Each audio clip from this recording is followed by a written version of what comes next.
This is the ER channel, Empires and Revolution. It is the 4th of July, 1776, and the United States, a number of different states, all colonies of Britain, have declared their independence. Today, this is seen as the start of the so-called American Revolution, or American War of Independence. That is a natural way for American people, at least, to remember this series of historical events. But was it actually an American War of Independence? Was that all that it was about? Just Americans trying to become independent from Great Britain?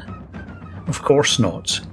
Calling it the American War of Independence is a bit like calling World War I the War of Polish Independence, or calling World War II the War of Indian Independence, because both those wars led to those results.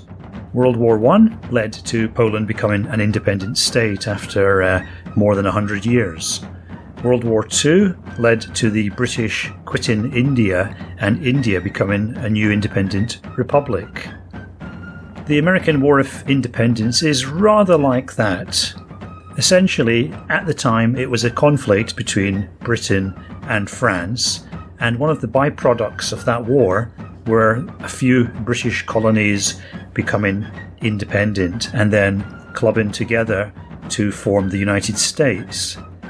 If the United States had then shriveled up and died, nobody would have even thought of it as the American War of Independence. They would have seen it, as it was seen at the time, as a conflict between Britain and France.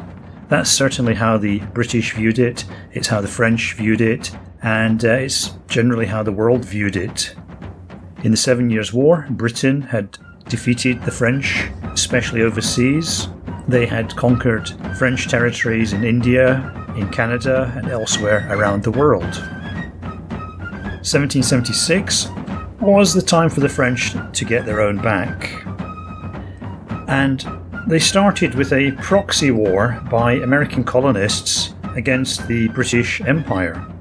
And once that had caused enough trouble, the French then declared war on Britain, followed quite quickly by the Spanish and the Dutch, who joined the French for their own reasons. The War of 1776 to 1783 was essentially a war against British dominance. The previous war, the 7 Years' War, from 1756 to 1763, had led to Britain becoming the dominant global power, something that the other powers, France, Spain, Holland, and possibly one or two others, viewed with some apprehension. The French in particular were very, very keen for vengeance. This is a well-known French trait. When they lost the 1870 war against the Prussians, the desire to get revenge and to reclaim lost territories from the Germans became an obsession for France and was a driving force in European politics for the next 40 plus years.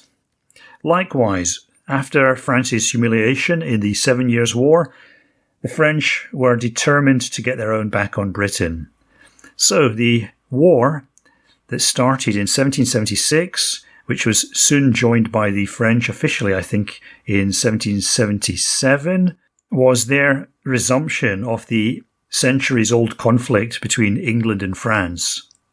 It was French military help which made the ragtag American army more formidable. French financial help also played a key role. And most importantly, French naval assistance was crucial. Without the French Navy, the British Army would never have surrendered at Yorktown. Unusually, in the 18th century, the French were able to establish a brief window of naval supremacy, which meant that Cornwallis's army was isolated and cut off and was therefore unable to prolong its resistance. With normal British naval dominance, that army would have had no problem holding off the colonial rabble. And without French intervention, Britain, with its navy, with its professional army and its German mercenaries, would have continued to put pressure on the colonies vying for independence. And in the natural course of things, their ranks would have broken. Some of them would have wanted to continue the struggle. Others would have changed their mind and made overtures to the king, begging forgiveness. The British were also very aware of the danger the French posed to their West Indian colonies. At that time, the West Indian colonies of Britain and France were viewed as much, much more economically significant and valuable than the largely empty territories of North America. I'm not saying that places like Virginia and other American states had no economic worth. Of course they did. But the British definitely viewed the West Indies as the key economic region. It was a number of factors, therefore, that led to the final peace settlement.